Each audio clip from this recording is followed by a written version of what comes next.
Friends, to start our discussion this afternoon, I'd like you to imagine a scene. I'd like you to imagine that you're living 2,000 years ago in a small village in ancient Israel. Now you have a family and you have 2 small children, and you also look after one of your sick elderly parents. You live in a very simple home and you make a modest living from a flock of sheep and some vegetables that you grow. Well, the land is ruled by the Romans and they're very oppressive and they keep increasing taxes, making it harder for you to make ends meet. You're also oppressed by the religious leaders who are only interested in their own prestige and setting onerous rules on you. Well, despite all of this, you have heard of this prophet called Jesus who promises a better life. So one day you decide with your family to go and see him. Well, you venture out on a week-long journey to go and find this man Jesus, and you see a crowd gathered listening to him and what he has to say. Well, you're fascinated by some of the things he's saying. He's talking about a coming kingdom and better times ahead. Well, as you're there listening to what he has to say, you'll see what's happening in the image, the first image there, if we just go back to the first image. What you see there is people going up to Jesus and he's able to heal ones who have debilitating illnesses and injuries.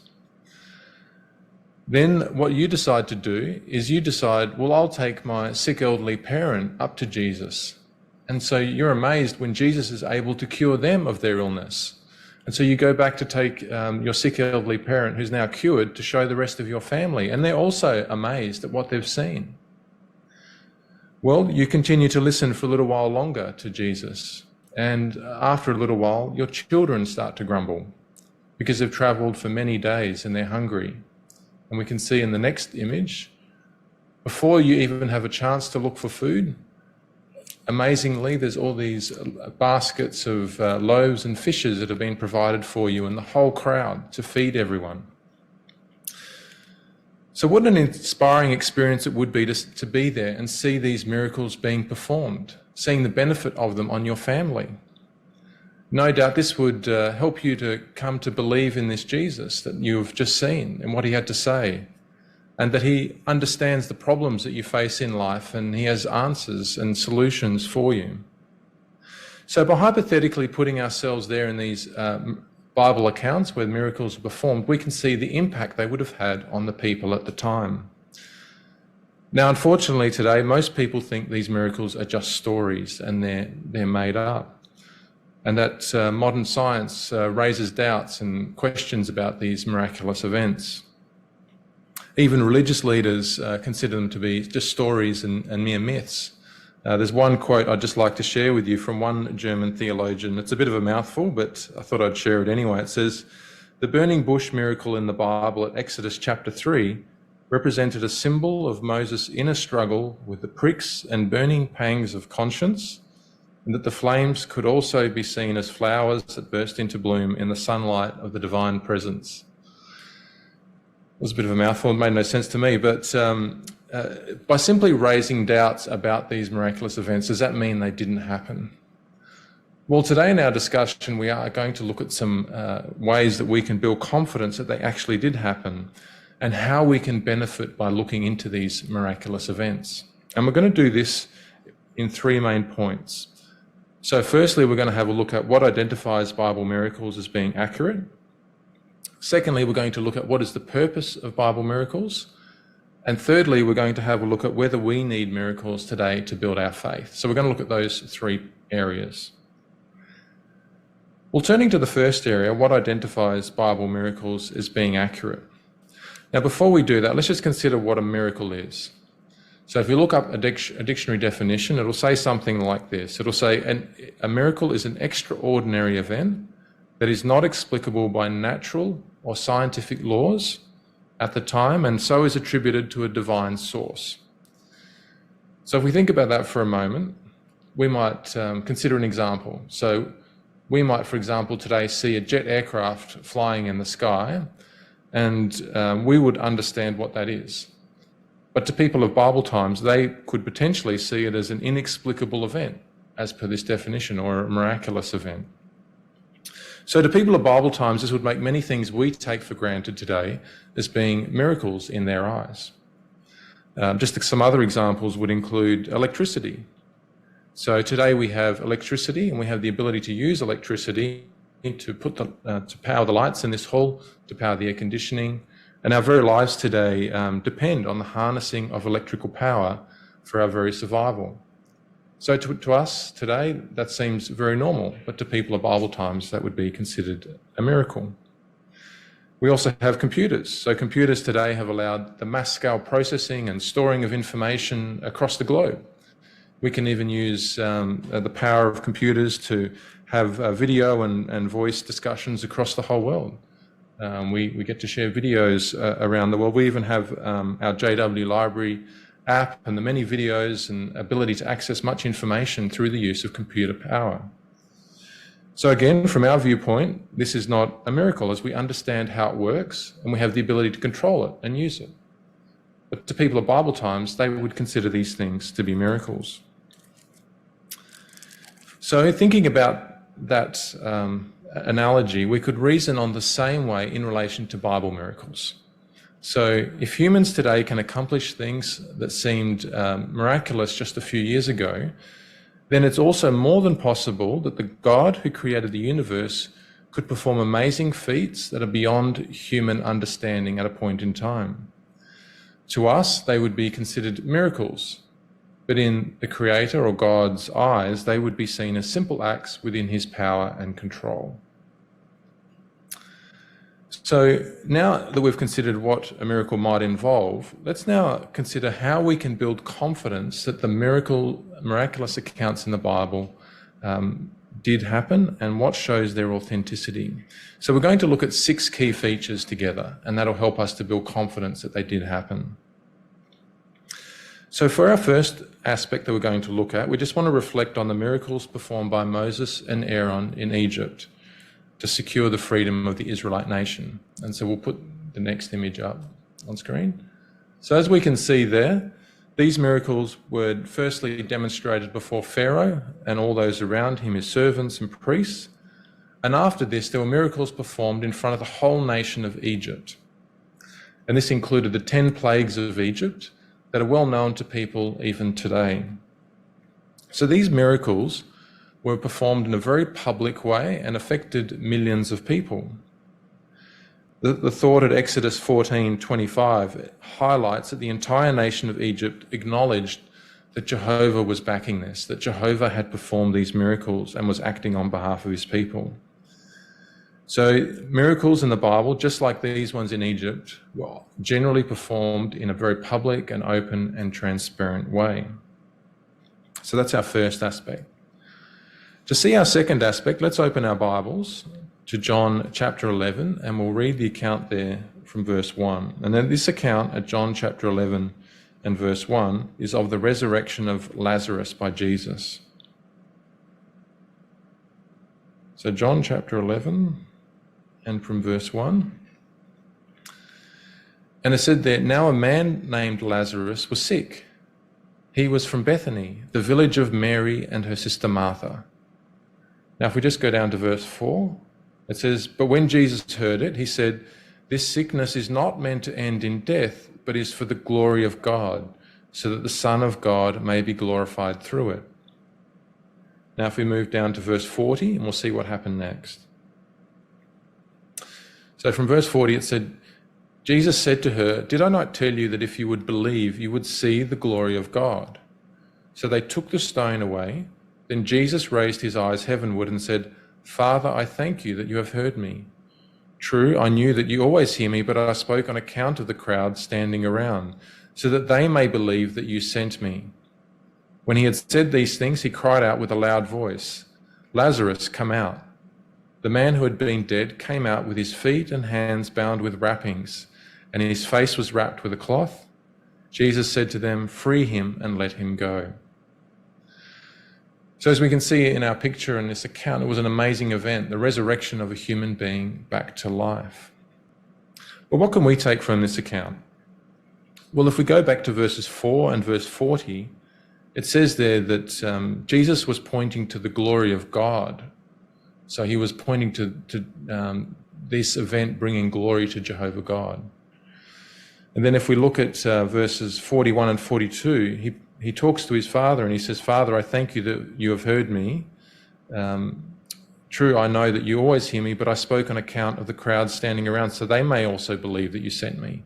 So again, he's pointing to his heavenly Father, Jehovah, as being the source of this miracle. So this highlights our second aspect, that Jesus in particular, when performing these miracles, didn't do it for his own prominence or his own prestige or glory. He always brought glory to Jehovah God. So that's our second aspect. Our third aspect is that they were never performed to just mystify people. So again, let's turn our Bibles to find out why that's the case. And let's turn to Matthew chapter 8, and we'll read verses 16 and 17. So Matthew chapter 8 and verses 16 and 17. It says, "But after it became evening, people brought him many demon-possessed ones, and he expelled the spirits with a word, and he cured all who were suffering, in order to fulfill what was spoken through Isaiah the prophet. He himself took our sicknesses and carried our diseases." So here we can see these miracles show that Jesus wanted to help the people. He wanted to cure their illnesses, and he did this with a view to turning them towards true worship. In particular, this showed that these miracles weren't just performed to mystify people. They weren't performed to put on a show. They were there for a purpose. And Jesus often asked people not to speak of the act he had just performed. So he wasn't there to put on a show and mystify people. And that was a key aspect of Bible miracles. They were performed for a purpose. Our fourth aspect is that miracles were performed with great ease and simplicity. So let's just highlight this point by looking at the account at Mark chapter 4, and we'll read from verse 36. And this is the account of Jesus calming the storm. So Mark chapter 4 and verse 36. So it says this, "So after they had dismissed the crowd, they took him in the boat, just as he was, and there were other boats with him. Now a great violent windstorm broke out, and the waves kept crashing into the boat, so that the boat was close to being swamped. But he was in the stern, sleeping on the pillows. So they woke him and said to him, 'Teacher, do you not care that we are about to perish?' With that he got up and rebuked the wind and said to the sea, 'Hush, be quiet.' And the wind abated and a great calm set in." So these storms, as you can see in our picture, were quite common on the Sea of Galilee. And the Greek expression there for this storm refers to a great hurricane of wind.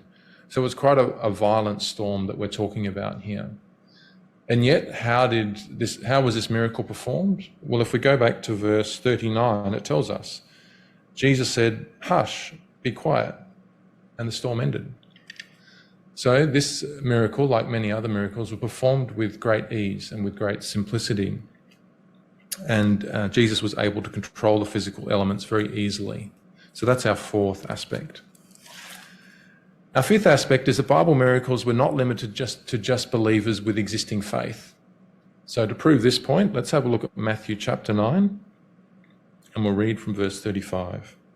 So Matthew chapter 9 and 35. And it says there, "And Jesus set out on a tour of all the cities and villages, teaching in their synagogues and preaching the good news of the kingdom and curing every sort of disease and every sort of infirmity. On seeing the crowds, he felt pity for them because they were skinned and thrown about like sheep without a shepherd." So here we can see that Jesus was curing all the people. He was teaching and preaching, as it mentions there in verse 35. So this reference to teaching and preaching would mean that he was instructing and explaining kingdom truths and who he was to the people who were not just believers, but also those who didn't currently believe. So the combination of these miracles being performed and Jesus teaching the people helped many to come to put faith in him and the message he was sharing. Well, our final aspect that we're going to, that gives us evidence that Bible miracles are reasonable to believe in, is that they were always confirmed by eyewitnesses. So to show this account is we can look at the resurrection of Jesus, because this was an event at which even at first his disciples didn't believe in. But if we turn to 1 Corinthians chapter 15 and verse 3, we'll see how many eyewitnesses there were to this account. So 1 Corinthians chapter 15 and from verse 3. It says, "Therefore among the first things I handed on to you was what I also received, that Christ died for our sins according to the Scriptures, and that he was buried. Yes, that he was raised up on the third day according to the Scriptures, and that he appeared to Cephas and then to the 12. After that he appeared to more than 500 brothers at one time, most of whom are still with us, though some have fallen asleep in death. After that he appeared to James and to all the apostles, but last of all he appeared also to me as if to one born prematurely." So by the time Jesus had ascended to heaven, there were more than, as it mentions there, 500 eyewitnesses who had seen him alive, and then, as we can see in this account, had seen him ascend to heaven. So again, this highlights how there was eyewitnesses to all of these miraculous accounts in the Bible. So if we just summarize now and consider the 6 elements we've just considered, just so we can recall them. So the first one was that Bible miracles occurred in a very public way in front of people. Secondly, we saw they were never performed for self-prominence. Thirdly, they were never performed just to mystify people. Fourthly, they were performed with great ease and simplicity. Fifthly, they were not just limited to those who already believed. And finally, we saw that they were confirmed by eyewitnesses. So we can see from this that whilst many may challenge these miraculous accounts are true, we can see it's quite reasonable to believe in them and reasonable to believe that they're accurately recorded. Despite being beyond human understanding, particularly at the time, they were all well within the realms of Jehovah and both Jesus' power to perform these things. And we can see from those points that we've considered that they have the hallmarks of being reliable historical events. So if we can confirm that it's reasonable to believe in Bible miracles, we could then ask, what did they demonstrate to the people who were there to see them? Well, let's now consider a few important reasons for why these Bible miracles happened. So if we go back for a moment and think about the 10 plagues of Egypt and the miracles performed in front of the Egyptians, what did we learn from that account? Well, the account in Exodus talks about it. After seeing these miracles, the Egyptian nation had to acknowledge that they were performed with the backing of Jehovah God. We can also see this in relation to the miracles performed by Jesus. If you open your Bibles, let's have a look at the account at John chapter 9, and let's read from verse 31, and this brings out the same point. So John chapter 9 and verse 31.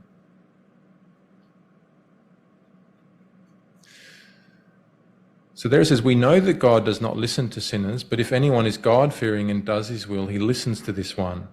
From of old it has never been heard that anyone opened the eyes of one born blind. If this man were not from God, he could do nothing at all." So here, just as in the case of the miracles performed in front of the Egyptians, they identified that they were performed with the backing of Jehovah God. So really this was a clear demonstration of Jehovah's backing and his universal sovereignty over all other gods. Now, if we also reflect back on that opening example we used of that Israelite family who saw the miracles performed by Jesus, we just want to ask a few questions, and this will bring out some other reasons for Bible miracles. The first one is, we could ask, after seeing these miracles, what would these ones feel about Jesus' identity? Well, let's find out by looking at John chapter 6 and verse 14. So if we open to John chapter 6 and verse 14, it tells us there. It says, "When the people saw the sign he performed, they began to say, 'This really is the prophet who was come into the world.'"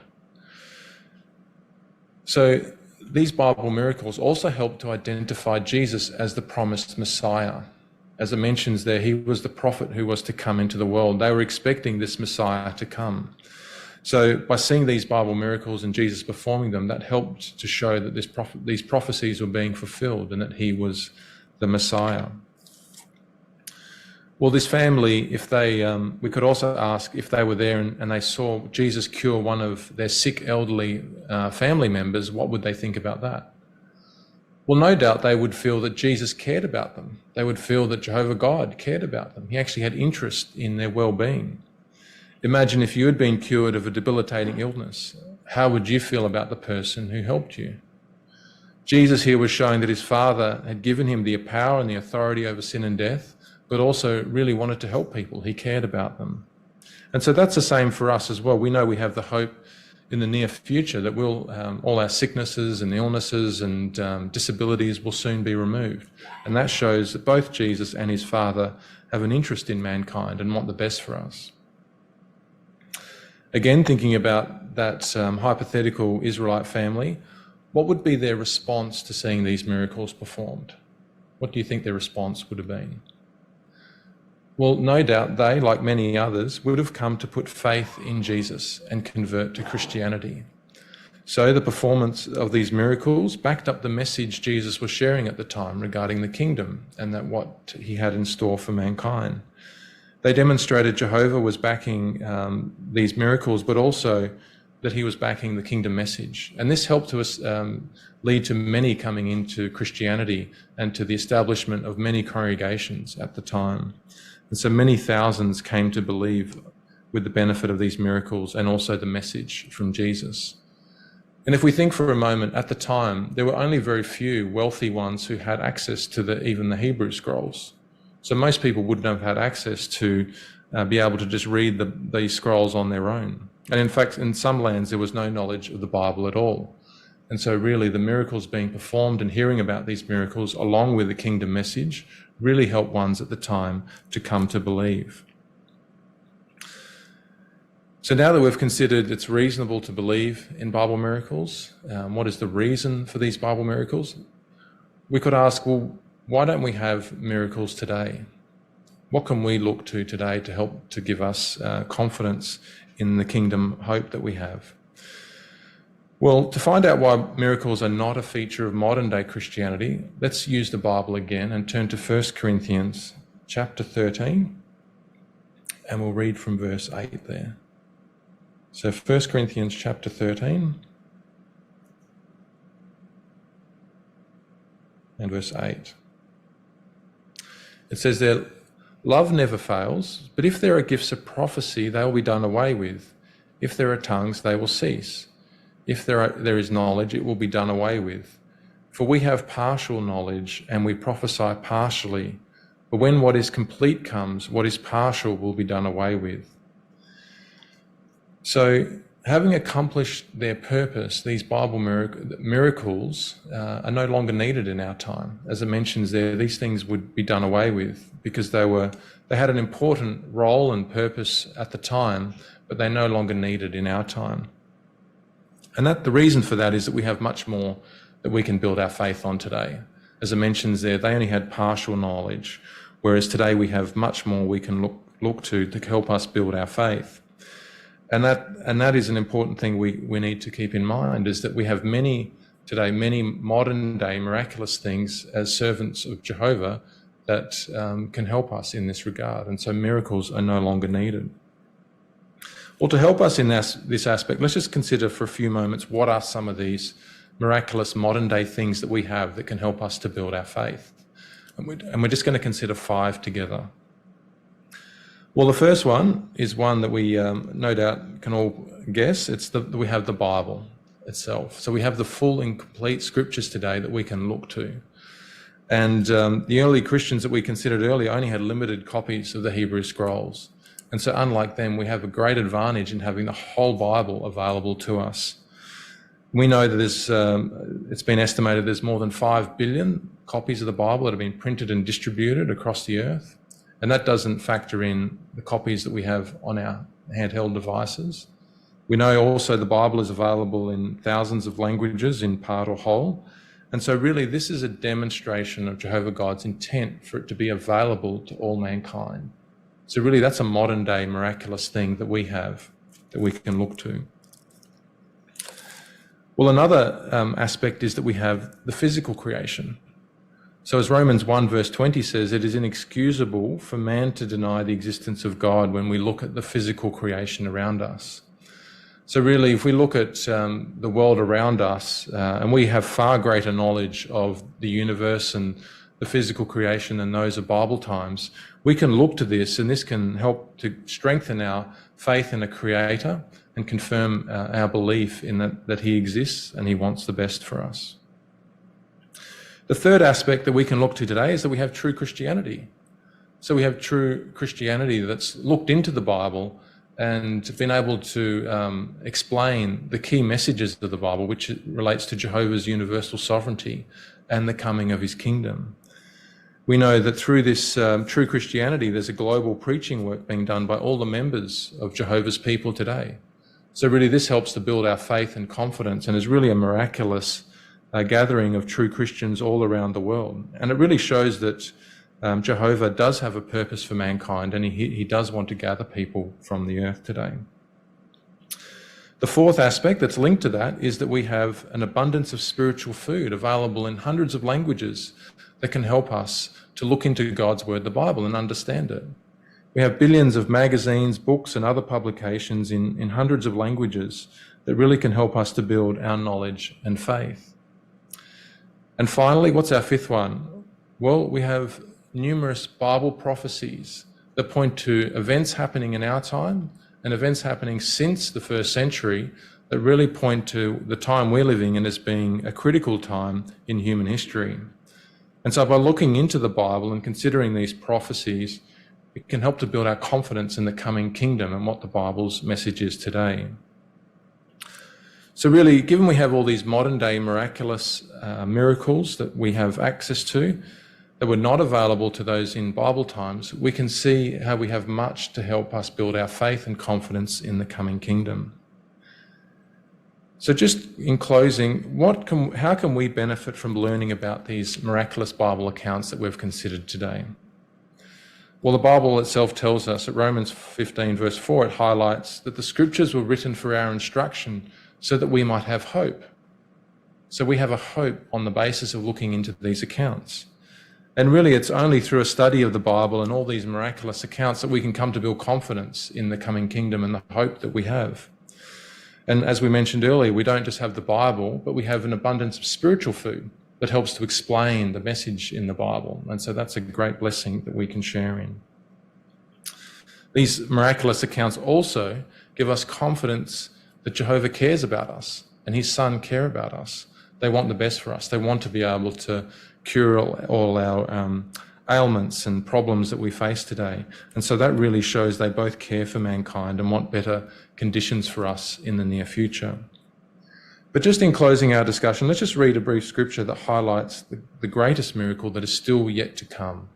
And that's taken from 2 Peter chapter 3 and verse 13. So 2 Peter chapter 3 and verse 13. It says there, "But there are new heavens and a new earth that we are awaiting according to his promise, and in these righteousness is to dwell." So aren't we looking forward to this coming new world, a new world that we can look forward to as a part of this kingdom? No doubt we all are. It's really an amazing thought, isn't it, that millions now living will be a part of this new coming arrangement on the earth and will live in much better conditions. And this will be a truly amazing, miraculous event that will really provide the final evidence that the miracles that are recorded for us in the Bible did actually take place. Hi dear listeners. Did you know you can see the live version also? Check out the link below.